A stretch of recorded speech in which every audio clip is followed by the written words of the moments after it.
Matt. I'm here today on Random Trash's channel just to take you through my loadout. This is a well-used loadout by me just because I've started loving AOR1 again. Now not many people really run it. I mean, you see guys like Devteamsix use it because basically they're top-notch reenactors. So go and check those guys out as well.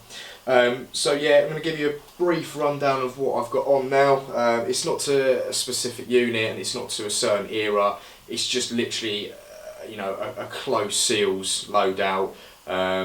Any hints and tips you've got for me to get it sort of to a certain era and to a certain or specific unit, you know, drop a few comments on Random Trash's channel. I'll be happy to read them and get some feedback from you guys.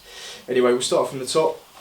I'm running the FMA Maritime lid, which is the Opscore Repro. In my opinion, it's probably the best Opscore Repro out there. The colouring's good, the shell quality's good, it's not too thin, it's not too heavy, and it's not too flexible, and it's not brittle enough that you'll drop it and it'll just break.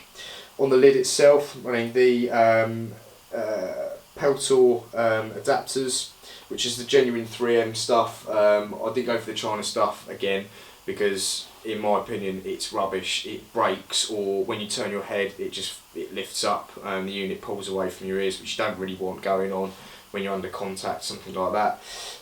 The headset itself is the Z-tac comtac Repro, comtac 2s. I went for these because A, they're affordable, and B, they work. Not as well as the real steel stuff, obviously, because you'll pay the money for it. But it's to try and get this look going and save my ears from some Mark 5s or Mark 9s as well. On top, running snail strobe. It's not the best quality. I'll probably go for an FMA one because it's a real steel sort of size, and they also do the IR version, which is handy because I do a lot of Milsim events, so night vision will be good. On the rear, running an OD green horizontal counterweight pouch. In my opinion, it's probably better to have something like this where the weight's a bit more distributed rather than just having something slapped in the middle of your head, and it can give you a little bit of unwanted head movement. On the front, I'm running the FMA Wilcox Repro. I think it's called the LG4G2, something like that. I know it's like a real steel sort of acronym. And also, just to say, the quality of this is awesome. I actually use NV on this and it's been faultless ever since I've used it. It's a little bit pricey, but it's kind of worth it in the sense that you're not going to be paying sort of $300 for a real steel mount as well. So going from the lid down, my BDU is a full Semapo AOR1 3D combat set. The reason I went with Semapo for a lot of my stuff actually is because the AOR1 copy is really good. And also their construction technique, the materials they use is awesome. These sort of combats have gone through 3 washes, colour hasn't run at all, they haven't started sort of going saggy or they haven't started shrinking, nothing like that. So highly advised to go with these guys for your BDU in AOR1 because they do really good copies. The rig itself is a Semapo 6094A AOR1, it's a 2015 version. As far as I know, the differences are that the stitching has been reinforced. It's really good quality stuff if I'm honest, but the main reason, like I say, I went with them is because the AOR1 copy is really good. With the rig itself, you get the triple M4 mag insert. You get 2 radio pouches either side for like a tri-style radio.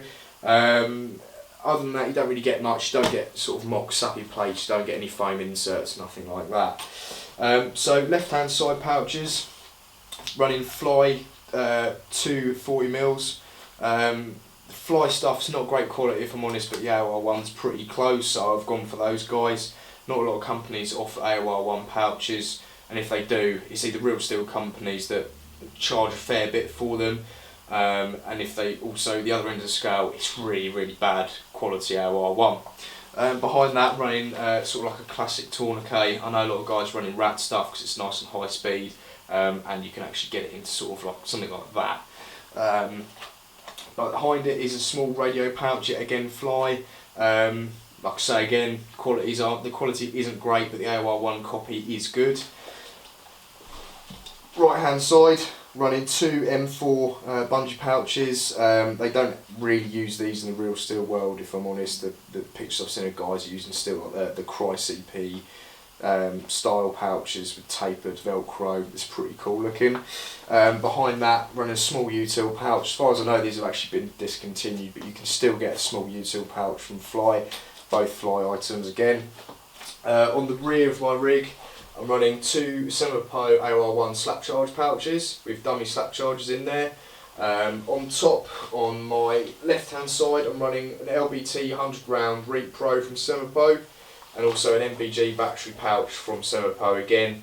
Like I say, quality AOR1 stuff, which is why I've gone for them. On the rig, sort of preference stuff, you guys can choose what you want. Is a Z-tac U94 push to torque, PTS E-mags or P-mags. I know they do 2 variations. I think one's without the window and one that isn't with the window. Underneath, so sort of going down from the rig, I've got the Flyye rigger's belt. It's not that good, yet again, Flyye, wouldn't really trust it hanging off a building if I'm honest. So right hand side, my holster is the nuprol glock holster itself on an IMI platform. It's not technically a belt holster, and it's not a drop leg, it's somewhere in between, which I quite like because it means I can draw my weapon past my rig and it's not in the way, and also it's not a full drop leg, so it's not swinging off my leg. My sidearm is the VFC Salient Arms Glock 17. It's got some pretty good Salient Arm trades on there, and Glock trades as well, so you haven't got VFC or WE or anything like that sort of stamped all over it. Good sidearm, if I'm honest, it hasn't broken yet. My primary weapon is the GMP M4V5 carbine. So starting from the front, I bought the GMP KAC suppressor with, I think it's the Birdcage A2 flash hider. It's all nice and fast.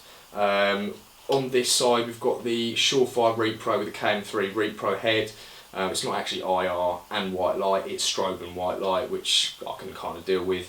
That's on a pressure switch. On top here we've got the GMP Debout A2, which isn't the compact version, it's the full size version that they offer, also on a pressure switch. Underneath those guys we've got Magpul MOE RVG. Working its way back and also underneath that is the Madball RIS2 9.5 edition, which is like their Mark 18 Mod 1 rail. The colour isn't great, usually it's a bit darker than that, but it's kind of luck of the draw with those guys. The body is still a GMP M4V5. Sight is the Optronics EOTech XPS3 Repro, really good Repro actually, holds zero well. The colour's pretty close to it, and also the quick release system's pretty good as well. Rear we've got the Magpul PTS stock. I prefer this stock because it's not sort of cumbersome like the standard M4, although I might go back to the M4 for a bit more realism. The internals of the gun, pretty much standard. The only things I've done with it is the ProWin M4 hop. I know it's labelled for Tokyo Marui, but it does fit inside this body. And also the Madball Tight Bore 603, I think it is. That's really nice, it's stainless steel, so you don't get the wear of Teflon on there. So yeah, I mean that's pretty much my loadout sorted. Any questions you've got about it, give Random Trashy a few comments, and I'll try and get back to you as fast as possible.